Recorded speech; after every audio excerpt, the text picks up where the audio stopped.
ഇന്ന് നമ്മുടെ master piece ചാനലിൽ കുറച്ച് ഇത്താത്തമാരും ചേച്ചിമാരാണ് വന്നിരിക്കുന്നത് കേട്ടോ. ഞാൻ എൻ്റെ നാട്ടിൽ കീഴ്ശ്ശേരിയിലാണുള്ളത്. എന്തിനാണ് ഇവരെ ചാനലിൽ കാണിക്കുന്നത് എന്നായിരിക്കും നിങ്ങൾ കരുതുന്നതെങ്കിൽ ഇവർ ചില്ലറക്കാരല്ല. 20 ലക്ഷം രൂപയുടെ കടം തീർക്കാൻ ഏറ്റിരിക്കുകയാണ് കേട്ടോ ഈ അമ്മ ഉമ്മ പെങ്ങന്മാർ. ഇത്രയും വലിയൊരു സംഖ്യ ഈ അമ്മമാരെ എങ്ങനെ ഉണ്ടാക്കും എന്നുള്ളതായിരിക്കും നിങ്ങൾ നോക്കുന്നില്ലേ. എന്നാൽ അതിനുള്ളൊരു പ്ലാനും ഇവർ തയ്യാറാക്കി വെച്ചിട്ടുണ്ട്. അപ്പോൾ ആരാണ് ഇവരെന്നറിയോ? കുഴിമണ്ണ ഗ്രാമപഞ്ചായത്തിലെ കുടുംബശ്രീക്കാർ. അതായത് 5000-ഓളം സ്ത്രീകൾ അടങ്ങുന്ന ഈ കുടുംബശ്രീ ടീമാണ് 20 ലക്ഷം രൂപ പാലിയേറ്റീവ് കെയറിനും വേണ്ടി സ്വരൂപിക്കാൻ പോകുന്നത് കേട്ടോ. ഇത് ലോകമെമ്പാടുമുള്ള മലയാളി സ്ത്രീ വീട്ടമ്മമാർക്കും സമർപ്പിക്കുകയാണ്. ഞങ്ങളുടെ മലപ്പുറത്ത് ഇതേപോലെ ഒത്തൊരുപ്പിക്കുന്ന കുറേ സംഭവങ്ങളുണ്ട്. ഈ ഒരു അടുത്തിടെ ബസ്സുകാരൻ്റെ ഒരു പിരിവ് നിങ്ങൾ കണ്ടിട്ടുണ്ടാവും. അതുപോലെ വ്യത്യസ്തമായിട്ടുള്ള ഒരു സംഭവമാണ് ഇവർ ഇറക്കിയിരിക്കുന്നത്. എന്തായാലും നമുക്ക് ഇവരുടെ പ്ലാൻ എന്താണെന്നുള്ളത് നോക്കാം. നാട്ടിലെ കുഴിമണ്ണ പഞ്ചായത്തിലുള്ളത്. കുഴിമണ്ണ പഞ്ചായത്തിൽ 5000-ഓളം കുടുംബശ്രീ സ്ത്രീകളുണ്ട് കേട്ടോ. ഞാനിപ്പോൾ നിൽക്കുന്നത് കീഴ്ശ്ശേരി പാലിയേറ്റീവ് കെയറിൻ്റെ യൂണിറ്റിൻ്റെ മുന്നിലാണ്. ഇത് വലിയൊരു ബിൽഡിംഗ് ആണ്. ഇത് ഉദ്ഘാടനം കഴിയാത്ത ഏകദേശം 75 ലക്ഷം രൂപ ചെലവഴിച്ചിട്ട്, അതും ഈ നാട്ടുകാർ പിരിവെടുത്തിട്ട് ഉണ്ടാക്കിയിട്ടുള്ള പാലിയേറ്റീവ് കെയർ യൂണിറ്റ് എന്ന് പറഞ്ഞു കഴിഞ്ഞാൽ വലിയ സംവിധാനം. ഇവിടെ ഫിസിയോതെറാപ്പി അങ്ങനെ കുറേ കാര്യങ്ങളൊക്കെ ഉണ്ട്.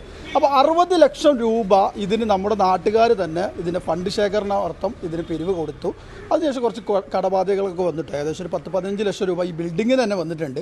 40-40 ലക്ഷം രൂപ ഒരു വർഷം ഇത് മുന്നോട്ട് പോകാനായിട്ടുണ്ട്. കുറേ സംവിധാനങ്ങൾ ഇതുവിടെ ഉണ്ട് കേട്ടോ. ഇതൊക്കെ പറയാനുള്ള കാരണം എന്ന് വെച്ച് കഴിഞ്ഞാൽ ഇതിൽ കുറച്ച് കടങ്ങൾ, കുറച്ച് പൈസകൾ കുറച്ച് കുറവുണ്ട് എന്ന് അറിഞ്ഞതുകൊണ്ട് ഈ കുടുംബശ്രീ പെട്ടിട്ടുള്ള 300 യൂണിറ്റിൽ 20ഓളം ആളുകൾ വെച്ചിട്ട് ഒരു 5000-ഓളം ആളുകൾ ഇതിൽ വർക്ക് ചെയ്യുന്നുണ്ട് ഈ കുടുംബശ്രീയിൽ. അപ്പോൾ ഇവർ പറഞ്ഞ് ഞങ്ങളിത് ഏറ്റെടുത്തോളാം, അതുപോലെ തന്നെ ഇതിനുള്ള ഫണ്ട് നമുക്ക് സ്വരൂപിക്കാം എന്ന് പറഞ്ഞ് ഇവർ ചർച്ച ചെയ്തിട്ട് ഇവർ തീരുമാനിച്ചിരിക്കുന്നത് ഒരു ബിരിയാണി ചലഞ്ചാണ്. 100 രൂപയാണ് ഒരു ബിരിയാണി കിട്ടും. ആ ബിരിയാണി വിറ്റിട്ട് 20 ലക്ഷം രൂപ, അതായത് 20,000 ബിരിയാണി ഇവരിവിടെ വിൽക്കാൻ പോവാണ്. അതും ഈ വരുന്ന വെള്ളിയാഴ്ച കേട്ടോ. അപ്പോൾ അത് എന്തിനാണെന്ന് വെച്ചാൽ പൂർണ്ണമായിട്ടും ഈ ഒരു കീഴ്ശ്ശേരി പാലിയേറ്റീവ് കെയർ യൂണിറ്റിന് ഇതിൻ്റെ ഒരു കടം തീർക്കാൻ വേണ്ടിയാണ് കേട്ടോ. അപ്പോൾ നമ്മളത് സപ്പോർട്ട് ചെയ്ത് കൊടുക്കണം. അതുകൊണ്ട് തന്നെ ഞാൻ എൻ്റെ നാട്ടിലായതുകൊണ്ട് തന്നെ ഇത് നിങ്ങളിലേക്ക് എത്തിക്കാൻ പോവുകയാണ്. ഈ ഒരു 20 ലക്ഷത്തിന് ഈ ഒരു പറയുന്ന വീട്ടമ്മമാർ എന്ത് ചെയ്യുന്നു എന്നുള്ളത് നമുക്കൊന്ന് നോക്കാം.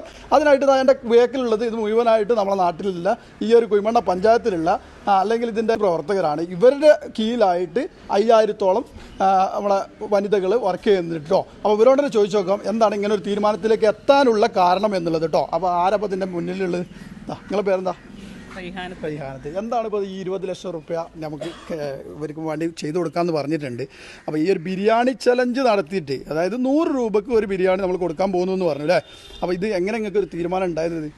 ഞങ്ങളെന്ന് പറഞ്ഞാൽ കുറേ കഴിഞ്ഞ പ്രാവശ്യമൊക്കെ ഞങ്ങളൊരു 3 ലക്ഷത്തിലേറെ ഞങ്ങൾ പിരിപ്പിച്ച് കൊടുത്തത്. പക്ഷേ ഇപ്പം ഇവർക്ക് കുറേ കടങ്ങളും ഇങ്ങനെയൊക്കെ ആയതുകൊണ്ട് അപ്പോൾ അത് പോരാന്ന് ഞങ്ങൾക്ക് തന്നെ തോന്നി. ഞങ്ങൾ തന്നെ എല്ലാവരും ഒന്ന് കൂട്ടായിട്ട് തീരുമാനിച്ചിട്ട് പിന്നെ നമുക്കൊരു ബിരിയാണി ചലഞ്ച് നടത്തിയാലോ എന്നുള്ളൊരു തീരുമാനത്തിലെത്തി. അങ്ങനെയാണ് ഞങ്ങളിതിന് മുൻകൈ എടുത്തത്. അപ്പോഴേ ഇതാ ഇത്രയും ആൾക്കാർ ഇവിടെ ഉള്ളൂ. ബാക്കിയുള്ളവർ 5000 ആൾക്കാർ ഇവിടെ പോയി എന്ന് ചോദിക്കൂട്ടോ. അപ്പോൾ CDSമാരാണിത് ഓരോ വാർഡിലുള്ളത്. അപ്പോൾ എനിക്ക് ചോദിക്കാനുള്ളത് എന്താണ് നിങ്ങളൊരു ഉദ്ദേശം? ശരിക്കും പാവപ്പെട്ട രോഗികളാണ് ഇവിടെ ഉള്ളത്. ഏറ്റവും കൂടുതൽ എല്ലാം കിടപ്പിലായ രോഗികളുണ്ട്. ഒരു വീട്ടിൽ ഒരാൾ കിടപ്പിലായിരുന്നെങ്കിൽ ആ വീട്ടിലത്തെ പെണ്ണിനാണ്, ഉമ്മക്കാണ് അതിൻ്റെ ഏറ്റവും വലിയ പ്രയാസം. അതുകൊണ്ടാണ് ഞങ്ങൾ കുടുംബശ്രീയിൽ എല്ലാ സഹോദരിമാരും ഒരുമിച്ച് കൂട്ടിയിട്ട് ഒരു ചലഞ്ച് ഏറ്റെടുത്തത്. അതിന്റെ വേറെ നിങ്ങൾക്ക് കറക്റ്റായിട്ട് അറിയും അല്ലേ? അതുകൊണ്ട് തന്നെയാണ് നിങ്ങൾ തന്നെയാണ് മുന്നോട്ട് ഇറങ്ങി. തന്നെ ഇപ്പം എടുത്തു പറയേണ്ട ഓരോ കാര്യങ്ങളുണ്ട്. ഇപ്പം മാനസികമായിട്ട് ഒരു 25 വയസ്സായ ഒരു കുട്ടി മാനസികമായിട്ട് കുതിരവട്ടത്തെ ചികിത്സയിലായിരുന്നു. പക്ഷേ ഇപ്പോൾ ഇവിടെ പാലിയേറ്റീവിൻ്റെ ചികിത്സ അതിൻ്റെ ശേഷം നല്ല സുഖമായി തൊഴിലുറപ്പ് പണിക്ക് പോയി 100 പണിയെടുത്തു. ഓ അടിപൊളി, സൂപ്പർ. എന്തായാലും ചേച്ചീൻ്റെ കുട്ടിക്ക് ഇപ്പോൾ പിറന്നാളുണ്ടായിട്ട് അവളെ വക ഒരു കമ്മല് വാങ്ങിച്ചു കൊടുത്തു. അത്രയ്ക്കും ഈ പാലിയേറ്റീവിൻ്റെ ഗുണം ഞങ്ങൾക്ക് എല്ലാവർക്കും ഉണ്ട്. അതുകൊണ്ട് തന്നെ ഇതിനെ തളർത്താൻ പറ്റൂല. അപ്പൊ നിങ്ങൾ എന്തായാലും നിങ്ങൾ മുന്നിട്ടിറങ്ങി ഓരോ വീട്ടിലും കയറി ഇറങ്ങി ഞങ്ങൾ ആരോടും ചോദിച്ചിട്ടാണ് ഈ ചലഞ്ച് ഏറ്റെടുത്തുകൊണ്ട് ഞങ്ങൾ ഈ ബിരിയാണി നടത്തിയത്. ഓക്കെ, എന്തായാലും എല്ലാവിധ ആശംസകളും. കൈ നീട്ടാൻ കഴിയാത്തപ്പോ ആരോഗ്യമുള്ള നമ്മള് കൈ നീട്ട. ഇന്ന് അവരെ വാദിക്ക പാലിയേറ്റീവ് എത്തുമെങ്കിൽ നാളെ നമ്മുടെ വീട്ടിലായിക്കൂടാന്നില്ലല്ലോ. അപ്പൊ അങ്ങനത്തെ ഒരു നമ്മളോട് കഴിയുന്ന സഹായങ്ങൾ നമ്മൾ ചെയ്തു കൊടുക്കാം. ഓക്കെ, അപ്പോൾ ഈ ഒരു സംഭവത്തില് നിങ്ങളെല്ലാവരും പങ്ക് ചേരണം. കാരണം എന്താ വെച്ചാൽ കഴിയുന്നവരൊക്കെ ഇത് വാങ്ങിക്കണം. 100 രൂപ മാത്രമേ ഉള്ളൂ. 100 രൂപയ്ക്ക് 100 രൂപേൻ്റെ ബിരിയാണി തന്നെ ഉണ്ടാവും. അപ്പോൾ നിങ്ങൾക്കും ഇതിൽ ബുക്ക് ചെയ്യാം. അതുപോലെ തന്നെ ഈ വരുന്ന വെള്ളിയാഴ്ചയാണ്. ഈ വരുന്ന വെള്ളിയാഴ്ച എന്ന് പറഞ്ഞാൽ എത്ര ഡേറ്റ്? 9-ാം തീയതി കീഴ്ശ്ശേരി പാലിയേറ്റീവ് കെയർ യൂണിറ്റ്. നിങ്ങൾക്ക് ഇവിടെ വന്നു കഴിഞ്ഞാൽ ഇവിടുത്തെ സംവിധാനങ്ങളൊക്കെ കാണട്ടോ. കാരണം നമ്മളിവിടെ വന്ന് ഇവിടുത്തെ നാട്ടുകാർ തന്നെയാണ് ഈ ഒരു പാലിയേറ്റീവ് കെയർ ഇവിടെ ഇതുവരെ കൊണ്ടുവന്നത്. ഇതിന് 4ഓളം വണ്ടികളുണ്ട്, ഒരു ആംബുലൻസ് ഉണ്ട്, 3 വണ്ടികളുണ്ട്. ഈ കിടപ്പിലായ രോഗികൾക്കൊക്കെ ഉള്ള ചികിത്സകളാണ് കൊടുക്കുന്നത്. ഈ ഒരു നാട്ടുകാരുടെ സഹകരണം കൊണ്ട് മുന്നോട്ട് പോകുക പറഞ്ഞാൽ വലിയൊരു സംഭവമാണ്. കാരണം പാലിയേറ്റീവ് കെയറിന് വേണ്ടി പല സംവിധാനങ്ങൾ ഞാൻ കഴിഞ്ഞ പ്രാവശ്യമൊക്കെ പറഞ്ഞിട്ടുണ്ട്. ഇവിടെ ഫുട്ബോൾ ടൂർണമെൻറ്റ് നടക്കാറുണ്ട്, പല കലാമേളകൾ നടക്കാറുണ്ട്. ഇതിൻ്റെയൊക്കെ ഫണ്ടുകളിൽ നിന്ന് കുറച്ച് ഇവർക്ക് കൊടുത്തിട്ട് സഹായിക്കുന്ന അല്ലെങ്കിൽ നമ്മുടെ നാട്ടിലൊരു സ്ഥാപനം കൂടിയാണ്. അതുകൊണ്ട് തന്നെ ഈ കുഴിമണ്ണ പഞ്ചായത്തിൽ നിന്നല്ല അടുത്തുള്ള ആളുകളൊക്കെ വന്നിട്ട് ഇതിന് സഹകരിക്കണം എന്ന് പറയുകയാണ്. അതിൻ്റെ നമ്പർ ഞാൻ കൊടുക്കാൻ, നിങ്ങൾക്ക് എന്തെങ്കിലും അറിയണമെന്നുണ്ടെങ്കിൽ ഈ നമ്പറിൽ കൊടുക്കുക. എന്തെങ്കിലും ഫണ്ടും പിരിവും കാര്യങ്ങളൊക്കെ നിങ്ങൾക്ക് ഇതേപോലെ വന്നിട്ട് സഹകരിക്കാൻ കഴിയാത്തവർക്ക് ഇവരുടെ നമ്പറിൽ കോൺടാക്ട് ചെയ്തിട്ട് അക്കൗണ്ട് നമ്പർ വാങ്ങിയിട്ട് അതിലേക്ക് ഇട്ട് കൊടുക്കാവുന്നതാട്ടോ. അപ്പോൾ പാലിയേറ്റീവ് കെയറിൻ്റെ ഇതിൻ്റെ ഉള്ളിലെ കാഴ്ചകൾ ഞാൻ ജസ്റ്റ് നിങ്ങൾക്ക് ഇങ്ങനെ കാണിച്ചു തരാം, എന്തൊക്കെയാണ് ഇതിൻ്റെ ഉള്ളിലുള്ളത് എന്നുള്ളത്. കാരണം ഇതിന് ഫിസിയോതെറാപ്പി കാര്യങ്ങളുണ്ട്, പിന്നെ അതുപോലെ തന്നെ യൂണിറ്റായിട്ട് കിടപ്പ് രോഗികൾക്ക് വീടുകൾ ചെന്ന് പരിചരണം, പിന്നെ മാനസികാരോഗ്യ കേന്ദ്രം അതും ഇതിൻ്റെ ഉള്ളിലുണ്ട്. ഇതിൻ്റെ ഓഫീസും അതുപോലെ തന്നെ ഇതിന് ചികിത്സ ഡോക്ടർമാർ കാര്യങ്ങളൊക്കെ ഉണ്ട്. ഡെയിലി ഇവർ കൊണ്ടുവന്നിട്ട് ഇവിടെ ഫിസിയോതെറാപ്പി ചെയ്തിട്ട് തിരിച്ചു കൊണ്ടുപോയാക്കുന്ന സംവിധാനങ്ങളുണ്ട്. അപ്പോൾ എന്തായാലും ഇത് വിജയിപ്പിക്കേണ്ടത് കാരണം നമ്മളും അവസ്ഥ നാളെ എന്താവും എന്നില്ല നമുക്ക് പറയാൻ പറ്റില്ല. അപ്പോൾ ഈ ഒരു അവസ്ഥ മുന്നിട്ട് കണ്ടറിഞ്ഞ് ഇതിവിടെ നാട്ടിൽ നിലനിൽപ്പിന് ആവശ്യമാണെന്ന് അറിഞ്ഞുകൊണ്ട് ഈ ഒരു നമ്മുടെ വീട്ടമ്മമാർ ചെയ്തിരിക്കുന്ന ഈ സംവിധാനം നമ്മൾ സപ്പോർട്ട് ചെയ്യേണ്ടത് കൂടിയാണ് കേട്ടോ. പിന്നെ നമുക്കിതിൻ്റെ കുറച്ച് ഭാരവാഹികളുണ്ട്, അവരോട് കുറച്ച് കാര്യങ്ങൾ ചോദിച്ചു നോക്കാം. ഈ ഒരു കീഴ്ശ്ശേരി പാലിയേറ്റീവ് കെയറിൻ്റെ യൂണിറ്റിൻ്റെ ഭാരവാഹികളാണ്. ഇണ്ണിയാക്കുണ്ട്, അതുപോലെ തന്നെ പ്രസിഡൻ്റാണ് മജിദാക്ക, സെക്രട്ടറി, പിന്നെ നമ്മളെ മെമ്പറാണ് നമ്മളെ മുത്തലിബ് സാഹിബ്. അപ്പോൾ എനിക്ക് ചോദിക്കാനുള്ളത് ഇവരുടെ ഈ ഒരു പ്രവർത്തനത്തെക്കുറിച്ച് എന്താ പറയാനുള്ളത്?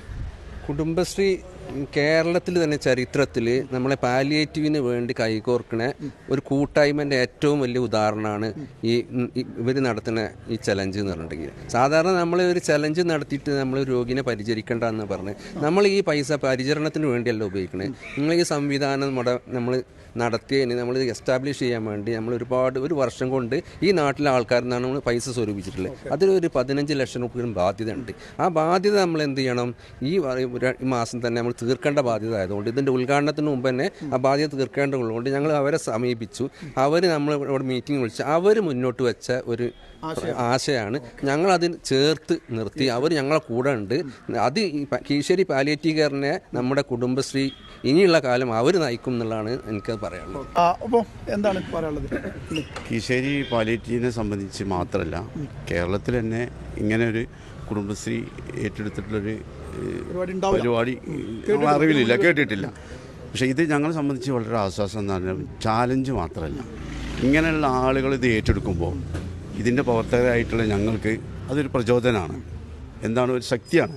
ഞങ്ങളുടെ കൂടെ അവരുണ്ട്, നാട്ടുകാരുണ്ട്, എല്ലാവരും ഉണ്ട് എന്ന് പറയുമ്പോൾ അത് ഞങ്ങൾക്ക് പ്രത്യേകമായിട്ടൊരു ഊർജ്ജം തന്നെ ഞങ്ങളുടെ വളണ്ടിയേഴ്സിനും ഞങ്ങൾക്കൊക്കെ നൽകുന്നുണ്ട്. എന്തായാലും ഈ ഒരു 5000-ഓളം വരുന്ന ഈ വീട്ടമ്മമാർക്ക് നന്ദി അറിയിക്കാം കേട്ടോ. മുത്തലി സാഹിബ് എന്താണ് മെമ്പർ എന്നില്ല കാര്യമായിട്ട് പറയാനുള്ളത്? ഇപ്പം കുഴിമണ്ണ പഞ്ചായത്തിൽ തന്നെ 400-ലധികം വരുന്ന രോഗികളെ പരിരക്ഷിച്ചു വരുന്ന ഈ പാലിയേറ്റീവ് കെയറിൻ്റെ ഒരു പ്രവർത്തനം വളരെയധികം എല്ലാവർക്കും സന്തോഷത്തോടു കൂടിയുള്ള ഒരു പ്രവർത്തനമാണ്.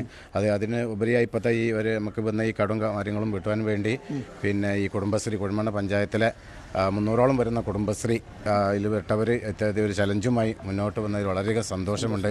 പിന്നെ ഇവർക്ക് വേണ്ടപ്പെട്ട എല്ലാ കാര്യങ്ങളിലും ഞങ്ങൾ പിന്നെ കുഴിമണ്ണ ഗ്രാമപഞ്ചായത്തിൻ്റെ ഭരണസമിതിയും എല്ലാവരും അവരെ കൂടെ ഉണ്ടായിരിക്കുമെന്നും കൂടി ഉറപ്പ് നൽകും. ഞാനൊരു ചോദ്യം ചോദിക്കട്ടെ, ഈ ഒരു പാലിയേറ്റീവ് കെയർ കീഴ്ശ്ശേരിയിലുള്ള ഇവിടെ നടക്കുന്ന സംവിധാനങ്ങൾ എന്തൊക്കെയാണ് ഇവിടെ ഉള്ളത്? ഇവിടെ nursing home care, volunteer home care, doctor home care, plus ഇപ്പോൾ ഈ ബിൽഡിംഗ് ആയതിൻ്റെ ശേഷം ഫിസിയോതെറാപ്പി ആരംഭിച്ചിട്ടുണ്ട്, സൈക്കിയാട്രി ഉണ്ട്, റീഹാബിലിറ്റേഷൻ ഉണ്ട്. മൊത്തം എത്ര ആളുകളുണ്ട്? പേഷ്യൻസ് 400-ൽ പരം പേഷ്യൻസ് ഉണ്ട്. ബെഡഡ് പേഷ്യൻസ്, മാനസിക രോഗികളുണ്ട്, 50 ഫിസിയോതെറാപ്പി പേഷ്യൻസ് നമുക്കുണ്ട്. ഇവർക്ക് ദിവസം വന്നിട്ട് എന്ത് ചെയ്യാണ്, എല്ലാ ദിവസവും നമ്മൾ ഫിസിയോതെറാപ്പി കൊടുക്കുക. അതിൽ ഏറ്റവും കൂടുതൽ നമ്മൾ ചെറിയ കുട്ടികളാണ് പരിഗണിക്കുന്നത്. 6 മാസം മുതലുള്ള കുട്ടികളെ ഗവൺമെൻറ് വരെ എന്ത് ചെയ്യില്ല, 5 വയസ്സിന് താഴെ തെറാപ്പി കൊടുക്കാത്ത സമയത്ത് അവർ പറയുകയാണ് ഗവൺമെൻറ് ഞങ്ങൾക്ക് കിട്ടുന്നില്ല എന്ന് പറഞ്ഞ് നമ്മൾ പരിധിയില്ലാതെ, പഞ്ചായത്ത് പരിധിയില്ലാതെ ഇവിടെ വരുന്ന പുൽപ്പറ്റ പഞ്ചായത്ത് നിന്ന് മുതൽ എല്ലാവരും കുട്ടികൾക്ക് നമ്മൾ എന്ത് ചെയ്യുന്നുണ്ട്, ഇവിടെ വാതിൽ തുറന്നു കൊടുത്തിട്ടുണ്ട്. എല്ലാ ദിവസവും അവർക്ക് ഇവിടെ വരാം. അവർക്ക് എന്ത് ചെയ്യുക, ആ കുട്ടികൾക്ക് നടന്ന് തുടങ്ങി. നടക്കൂല എന്ന് പറഞ്ഞ കുട്ടികൾ എന്താ തെറാപ്പി നമ്മൾ ഏറ്റവും കൂടുതൽ നമുക്ക് മനസ്സിന് ആഹ്ലാദമുള്ളതെന്ന് വെച്ചാൽ ഈ ഫിസിയോതെറാപ്പി യൂണിറ്റ്. പിന്നെ പറഞ്ഞാൽ 3 ഹോം കെയർ വണ്ടികൾ ഇവിടുന്ന് പോകുന്നുണ്ട്. അതുപോലെ തന്നെ റീഹാബിലിറ്റേഷൻ എന്ന് പറഞ്ഞാൽ നേരത്തെ പറഞ്ഞല്ലോ, ആ റീഹാബിറ്റേഷൻ കൊണ്ട് ഒരുപാട് ആളുകൾ എന്തായാലും നമ്മൾ തൊഴിൽ കൊടുക്കുന്നുണ്ട്. അവിടെ പാക്കിങ് തുടങ്ങിയിട്ട് നമ്മൾ റീഹാബിറ്റേഷൻ ഇവിടെ ബിൽഡിംഗ് വന്നതിന് ശേഷം അതൊക്കെ ഈ ബിൽഡിംഗ് വന്നുകൊണ്ടാണ് നമുക്ക് നടത്താൻ കഴിഞ്ഞത്. എന്തായാലും ഇതിൻ്റെ ഒരു വലിയൊരു ഉദ്ഘാടനം കാര്യങ്ങളൊക്കെ വരുന്ന കേട്ടോ. പിന്നെ ഈ ഒരു പാലിയേറ്റീവിൽ ശരിക്കും ഞാൻ പറഞ്ഞതിൽ ചെറിയ കുട്ടികൾ മുതൽ ഇപ്പോൾ സ്കൂളിൽ പോകുന്ന കുട്ടികൾ മുതൽ മുതിർന്ന പൗരന്മാർ വരെ ഇപ്പോൾ സ്ത്രീകളും എല്ലാവരും അടങ്ങുന്ന ഒരു സമൂഹം ഇതേപോലെ ഫണ്ട് ശേഖരണം നടത്തിയിട്ട് സപ്പോർട്ട് ചെയ്യുന്ന ഒരു സംവിധാനം ഉണ്ടെങ്കിൽ പാലിയേറ്റീവ് കെയർ മാത്രമേ ഉള്ളൂ കേട്ടോ. അത് ഞാനായിട്ട് മനസ്സിലാക്കിയ സംഭവങ്ങളാണ്, നിങ്ങൾക്ക് അറിയാമായിരിക്കും. എന്നാലും ഇവരൊക്കെ ഭാരവാഹികൾ എല്ലാവരും കൂടി സംസാരിപ്പിച്ചിട്ട് നമ്മൾ നേരം കളയുന്നില്ല. പറ്റുമെന്നുണ്ടെങ്കിൽ, കാരണം വെള്ളിയാഴ്ച നമ്മൾ വേറൊരു ദൂരയാത്ര പോകുന്നത് കൊണ്ടാണ് ഇവിടെ വരാൻ കഴിയാത്തത്. പറ്റുമെന്നുണ്ടെങ്കിൽ നമ്മൾ തന്നെ ഷൂട്ട് ചെയ്ത് നിങ്ങൾക്ക് കാണിച്ചു തരുന്നതാണ്. പിന്നെ നിങ്ങൾ ഈ സ്ക്രീനിൽ കൊടുത്തിരിക്കുന്ന നമ്പറിൽ നിങ്ങൾക്ക് കോൺടാക്ട് ചെയ്യാവുന്നതാണ്. ഇതിൽ കോൺടാക്ട് ചെയ്തിട്ട് നിങ്ങൾക്ക് ഇതിൻ്റെ ഒരു അംഗമായിട്ട് മാറട്ടോ. വരാൻ കഴിയുന്നവർക്ക് ഇത് വാങ്ങിച്ചിട്ട് പോകാവുന്ന സംവിധാനം, ഇവർക്ക് അയച്ചു കൊടുക്കാനുള്ള സംവിധാനമുണ്ട്. പിന്നെ അല്ലാത്തവർക്ക് സഹായങ്ങളൊക്കെ ചെയ്തു കൊടുത്തിട്ട് ഇതിൽ പങ്ക് ചേരട്ടോ. ഫുള്ളായിട്ട് ഏറ്റെടുത്തിട്ടുണ്ട്. ഇവരെ കൂടെ പാചകം ചെയ്യുന്നത് അങ്ങനെ സ്പോൺസർമാർ കുറേ ഉണ്ടല്ലേ. പിന്നെ നമുക്ക് അറിയേണ്ട നാട്ടിലെ എല്ലാ പോർട്ടർമാരടക്കമുള്ള എല്ലാ ക്ലബ്ബുകളും, ഈ KDS ക്ലബ്ബ്, ഫ്രണ്ട്സ് ക്ലബ്ബ് മുതൽ എല്ലാ ക്ലബ്ബും, നാട്ടിലുള്ള എല്ലാ ക്ലബ്ബുകളും നമ്മൾ സഹകരിക്കും. KDSന്റെ ഞാൻ കഴിഞ്ഞ ആഴ്ച 2 ആഴ്ച മുമ്പ് നമ്മൾ വീഡിയോ ചെയ്താണ്. അന്ന് അതിന്റെ ഫണ്ട് ഇതിന് വരുന്നുണ്ട്. പിന്നെ 2 സ്ഥലത്തായിട്ട് നമ്മളെ പരിപാടി നടക്കുന്നത്, ഈ ചലഞ്ച് നടക്കുന്നത്. ഒന്ന് കുഴിമണ്ണ ഓഡിറ്റോറിയം, അവിടെ KYC ക്ലബ്ബാണ് എന്ത് ചെയ്യണത്. പിന്നെ അവിടെ കാര്യങ്ങൾ KK ഓഡിറ്റോറിയത്തും സിദ്ര ഓഡിറ്റോറിയം, 2 ഓഡിറ്റോറിയം വെച്ചാൽ അവിടെ KYC ക്ലബ്ബാണ് എന്ത് ചെയ്യണത്. ആ കാര്യങ്ങൾ ഫുള്ളായിട്ട് എന്ത് ചെയ്യുന്നത് 5000 പൊതി അവർ സമാഹരിച്ച് വിതരണം ചെയ്യാനുള്ള. അപ്പോൾ അങ്ങനെയാണ് നമ്മൾ ഉദ്ദേശിക്കുന്നത്. ശരി, അപ്പോൾ എന്തായാലും ഇതൊക്കെയാണ് സംഭവങ്ങൾ. എൻ്റെ നാട്ടിലെ ഇത്രയും നല്ലൊരു സംവിധാനം അല്ലെങ്കിൽ ഇത്രയും നല്ലൊരു പരിപാടി നടക്കാൻ പോകുന്നത് കൊണ്ട് തന്നെയാണ് നമ്മളിത് ഷെയർ ചെയ്തിരിക്കുന്നത്. മാക്സിമം എല്ലാവരിലേക്കും ഷെയർ ചെയ്യുക. നിങ്ങളെല്ലാവരും ഇത് പങ്കെടുക്കാം കേട്ടോ. ബൈ.